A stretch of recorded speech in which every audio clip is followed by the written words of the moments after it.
kid.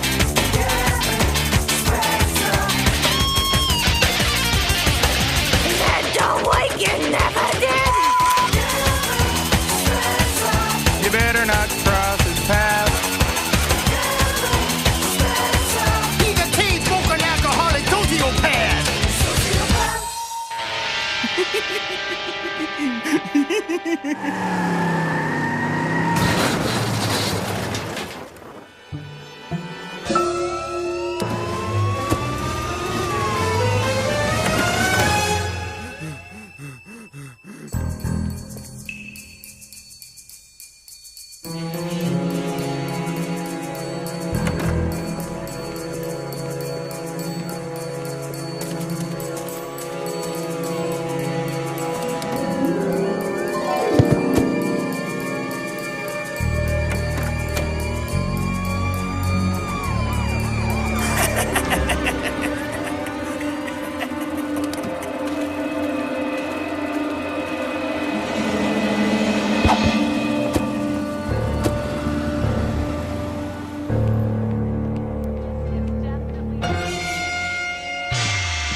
Kevin was going to ask the old man where he took Fatty, but then he decided he didn't much care one way or the other.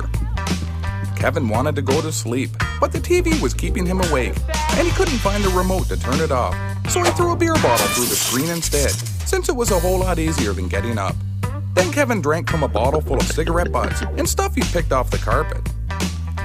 Then Kevin realized that the bottle he threw at the TV was the full one, and he had to get up anyway, which was pretty ironic. But Kevin didn't know that because he didn't know what the word ironic meant, and probably never would. Even though it was the middle of the night, Kevin couldn't fall asleep, mostly because he'd spent the last 4 days lying on the couch in a drunken haze, only coming out of it long enough to have a few smokes.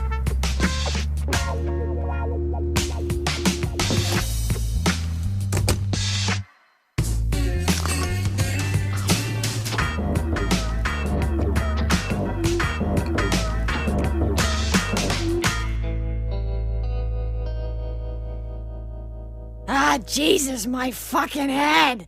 Hey, Percy, give me the smoke.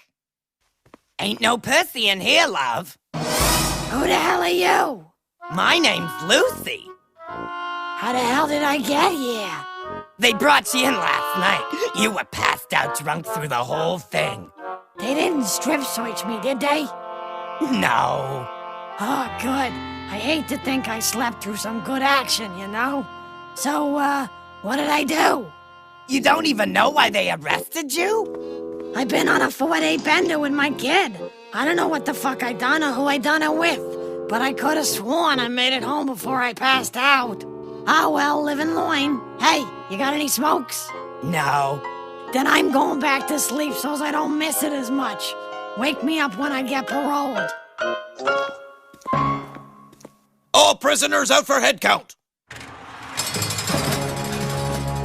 Tomlinson, Morgan, Lupe, Goldberg, Spencer. Shut up, fuck. I'm trying to sleep. Get your sorry ass out here, convict. Ah, blow me.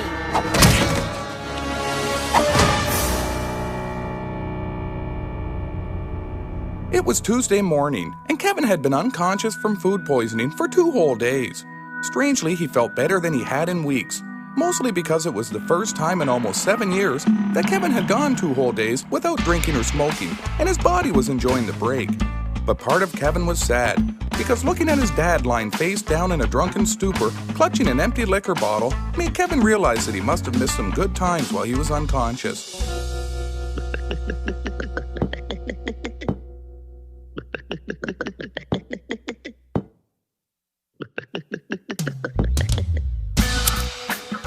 Kevin usually liked to spend his Tuesdays hanging around the arcade, bumming quarters and carving biblical prophecies into the bathroom walls with his homemade shank, but he'd been banned from the arcade for tilting one of the machines with a stolen prosthetic leg.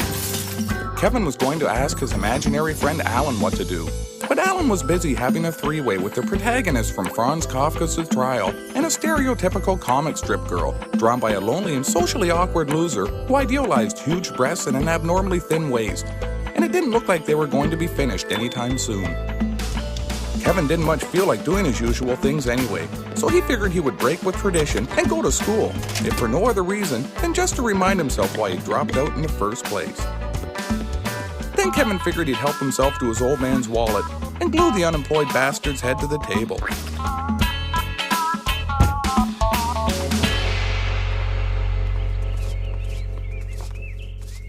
Kevin wanted to make sure the other kids waiting for the school bus knew he was cool, so he chugged his beer in one swallow. Then he decided to crush the can against his forehead.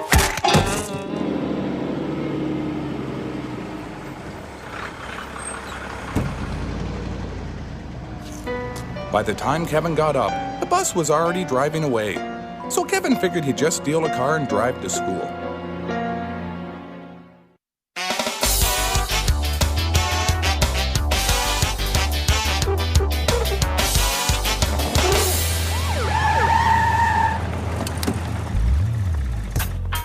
Even though Kevin hadn't been to school for over a year, most of the other kids still recognized him and knew enough to keep their distance.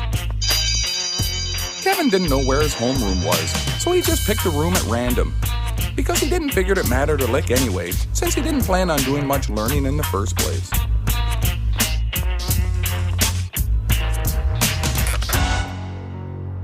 Long time no see, moron. These are grade 10 students. You probably don't recognize any of them because they used to be 2 years behind you in school.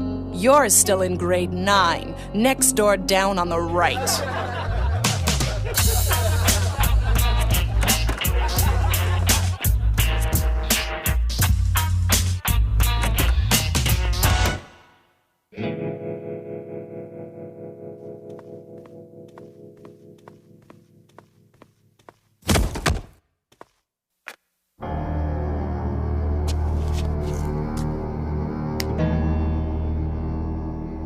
It isn't worth it, Billy. Just walk away. As I was saying, class, Shakespeare was the most preeminent writer of his time, and his work remains as valid today as when it was written. Yes, Charles. How comes he wrote so funny? Oh, he didn't write funny for his time. The English language is organic and has continued to evolve throughout history. Shakespeare wrote in the language of his time, and that language has evolved to the English language we use today. The fact that he is still as relevant today as he was in his time further proves that he is one of the most gifted and complex writers in the history of literature. Yes, Kevin. Kevin was confused, so he asked the teacher whose bright idea it was to try and get 12 and 13-year-old kids interested in literature by making them start by reading history's most complex writer. And wouldn't it make a whole lot more sense to have the kids in class work towards understanding Shakespeare by first having a stronger understanding of proper grammar and narrative structure as it exists in today's English language, so when the time came to decipher Shakespeare's writing, they would have the adequate academic foundation required to appreciate the nuances the bard was trying to impart to the reader. Well, I mean, it's... You have a valid point, but... The school board makes us teach Shakespeare. I'm just following orders. Kevin told the teacher if that was the case, then the next time he saw the president of the school board, he could tell him to take a long, hard suck on Kevin E. Spencer's rod for him. Then he told the teacher that the Nuremberg defense for teaching Shakespeare made him nothing more than a spineless pawn, unable to think for himself, and that he and all the other teachers like him were a plague on the public education system. Then Kevin told him he stunk like an armpit full of hillbilly ass juice and said he was fucking off for a smoke. Kevin kinda liked the feeling of standing up to the teacher. And since he didn't plan on finishing high school anyway, he figured he'd spend the rest of the day going from classroom to classroom, questioning authority until they threw him out for good. But first things first, Kevin figured he'd go to the cafeteria and steal some food, since the only thing he'd eaten for the past 3 days was 14 food-poisoned eggs.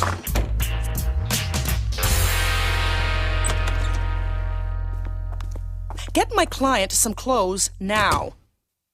Who the fuck are yous? I'm Miss Atkins, your court-appointed attorney. This is Mr. Higgins, the Crown Prosecutor. Any of you assholes smoke? We don't allow smoking while in solitary confinement. Speaking of which, what exactly did my client do to warrant such barbaric treatment? She gave a little bit too much sass mouth to one of the guards. My client is in solitary confinement because she spoke out of turn to a guard?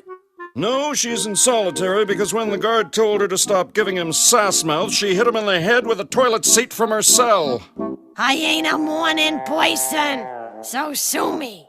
Listen, I want to meet with my client in private in a proper holding cell in 15 minutes. And she better be properly clothed and fed, or I'll have you, the warden, and the city in court quicker than you can say David Milgaard. Yeah, and what about that cavity search? You conducted a cavity search? We did nothing of the sort. That's the fucking problem. I asked at least 6 times, and them sons of bitches won't go near me. I got rights too, you know. For the last time, neither I nor anyone on my staff has any legal obligation to conduct a cavity search. Ain't them ignoring my basic needs some sort of violation of my constitutional rights? I don't think your desire to have strange men insert their gloved hands into your various orifices constitutes a basic need as defined by the Charter of Human Rights and Freedoms. You's a woman too. Don't you never get that certain kind of itch? We'll discuss that later. I'm just going to go wash up. Bring me some fucking smokes when yous come back. Oh, and hey, what the fuck did I do anyway? You haven't even been told what you've been charged with? Maybe I probably just weren't listening. The charges are break and enter, destruction of public property, public indecency, and grand theft auto. What did I do that was so indecent? According to the police report, you broke into a government welfare office, destroyed some furniture, set the files on fire, broke 3 computers, and defecated on the branch manager's desk. What the hell's that mean? That son of a bitch! The closer Kevin got to the food, the hungrier he became, even though it was mostly just slop and cheap meals made from the stuff left over after they made hot dogs. The line was moving pretty slow, and Kevin thought that he was going to pass out from hunger before it was his turn. So he just took a tray of food from some kid walking past him. Then he took the kid's sunglasses and wallet and told him to go fuck himself. As Kevin made his way to his seat, the cafeteria fell silent.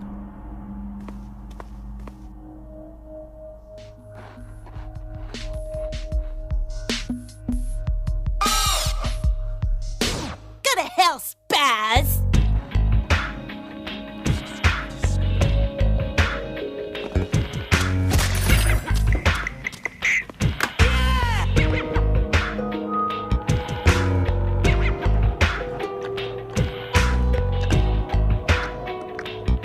Close your mouth, you pig! Kevin didn't much care for being talked to like that, so he told the kid to shut his pie hole before he took his fork and spread him open quicker than a $5 whore, or his mother, which was pretty much the same thing as far as Kevin was concerned. Do you have any idea who I am, kid? Kevin thought about it for a minute. Then he told the kid that as near as he could figure, he was the next person on his list of people to hit. Then to prove his point, Kevin popped him a real sweet one in the larynx. You're gonna pay for that. Mark my words.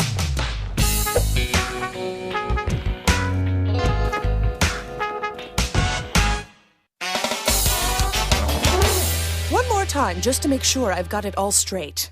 It wasn't me! Check my fat bastard of a husband's alibi. Breaking Anna, us, and shitting on the desk. That's his M.O. Why should I believe you? Check his fucking rap sheet. He was arrested for the same thing 7 times last year. And once at a Dairy Queen. Why a Dairy Queen? Even he don't know what that one was all about. Sometimes he just gets to drinking and takes a notion. Even so, we would have to prove it, and you would have to testify against your husband in court. Are you prepared to do that? Why not? Hell, I testified against him for things he ain't even done. The way I sees it, whatever it takes to get that fat, drunk prick out of my hair and into the joint for a few months is fine by me. I'll have to run some DNA tests on the feces your husband allegedly left behind. That's going to cost you some money. How much? around $4,000. Just let me make a few calls. I'll get the money. Kevin didn't know it, but he'd taken the food from Billy Milligan. And Billy Milligan's older brother was a senior and the captain of the football team. And he was the biggest and toughest kid in the school and spent all his time in the gym lifting weights and eating steroids in a continuous cycle of validation of false ideals. That's him in the black ball cap. Wait here. Vengeance is mine, saith Billy Milligan.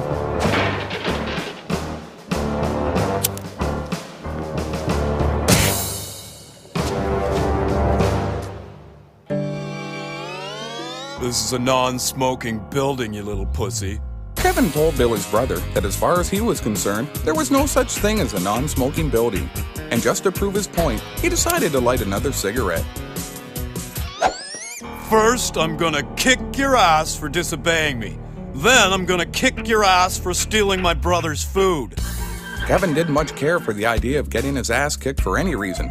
But he didn't figure he was big enough to do too much about it. And since his smoker's lungs pretty much ruled out running away, he decided to try and talk his way out of the beating by coherently expressing to the bully that no matter how big he was, he would eventually lose the fight to Kevin because he wasn't a violent sociopath and he didn't have the stomach to kill a man. What the fuck are you talking about, Shakespeare? Kevin was getting bored talking to the idiot jock, and he was really itching for a smoke. So he figured he'd simplify things a little bit and told Billy's brother to fuck off or he'd destroy him in a violent frenzy of shame, embarrassment, and sweet, sweet rage.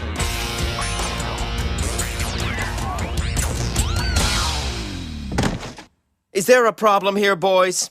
This jerk stole my little brother's lunch. Is that true? Kevin told the teacher that the whole thing must have been a simple misunderstanding and that he would be willing to buy Billy Milligan a new lunch if he happened to give a sweet flying fuck whether or not the little crybaby died of starvation. But since he didn't care, then the whole lot of them could go screw themselves. Then Kevin stood up and told the teacher that he was fucking off outside for a smoke if he cared to tag along and waste any more of his time. The only place you're going is the principal's office, Spencer. This ain't over. What fuck? Jeez, Percy, why you breathing so heavy? You ain't got a whore there, does ya? How many times I gotta tell you, fatty? You's the only whore for me. So, what's with the breathing? You ain't having another heart attack, is ya? Nah, some son of a bitch glued my fucking head to the kitchen table. I had to bust it off with an axe. Yeah, yuck it up, you big tub of shit. What the hell do you want anyway? Listen, Percy, I know what you done to me. Well, I married you, didn't I? Besides, how many times we gotta go over this? I don't care how drunk you was. It was consensual.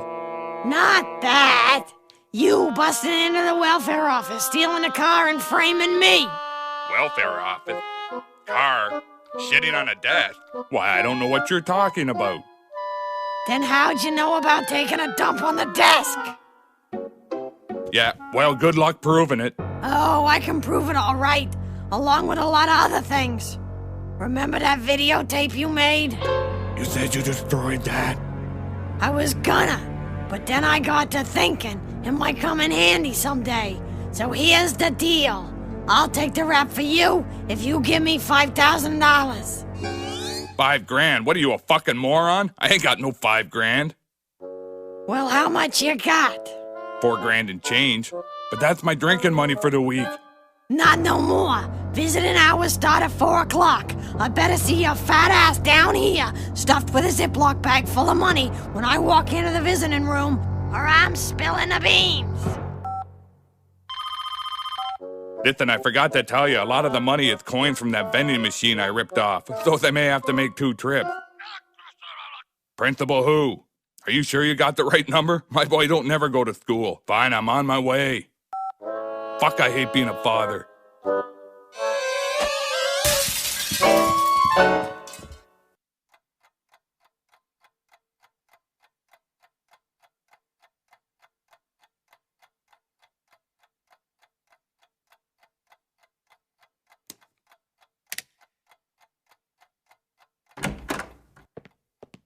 Who the fuck are all you people? Sit down and be quiet, Mr. Spencer. These are the Milligans, June and Darren, and their 2 sons, Billy and Darrell. Pleasure's mine. You want to step it up a bit? I got an ass full of money and another meeting to go to. I thought we had rid ourselves of the problem that is Kevin Spencer, but apparently I was wrong. Despite the fact that your son is still under a 3-year suspension, he decided, for reasons unknown, to show up here today, and let me tell you, he has been nothing short of a major disruption for all concerned. Specifically, he physically assaulted Billy here and took his lunch. He then proceeded to vandalize the cafeteria, and he threatened to kill some of the other students, along with Billy's older brother, Daryl. Well, boys will be boys. That's all you've got to say? No, you didn't let me finish. I was also going to tell you to blow me. Mr. Spencer, I absolutely will not tolerate that kind of language in my office. Then why don't we take it outside? Oh my God. No wonder Kevin has so many behavioral problems. Yeah, you're just lucky it's old lady's in the joint. Otherwise, it would have been her coming down here, and you pack of fucking losers wouldn't have stood a chance. Come on, boy, we ain't got to sit here and listen to this arsehole. Banned for life. That's what your son is. Banned for life. Gee, no school for you, Kevin. Whatever are you going to do to fill the time? You ever want to know what it's like to tear one off with a real man, give me a call. And you ain't got to worry none about getting pregnant. I drank so much over the last few years, I'm sterile. I'll see you around, broken head. I gotta go get some bribe money to your old lady so I don't go back to the joint. Kevin told his dad to say hi to Mom for him and decided to head back home. He'd had a pretty busy day at school, and he was pretty tired.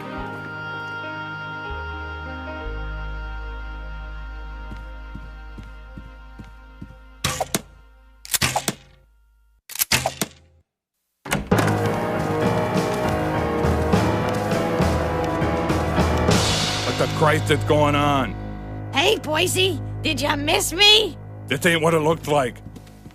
It looks like you're contributing to the delinquency of a minor, violating several conditions of your parole, and engaged in the solicitation of prostitution.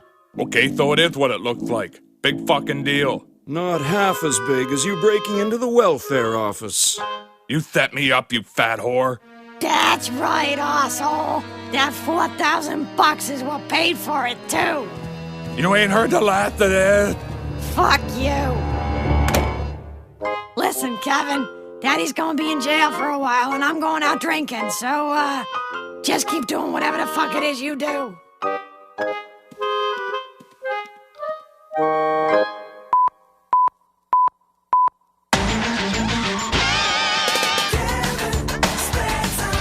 Something's wrong with that kid.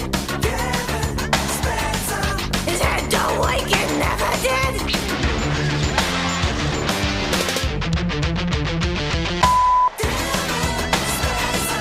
You better not cross his path. He's a teen-smoking alcoholic sociopath! Vengeance is mine, saith Billy Milligan.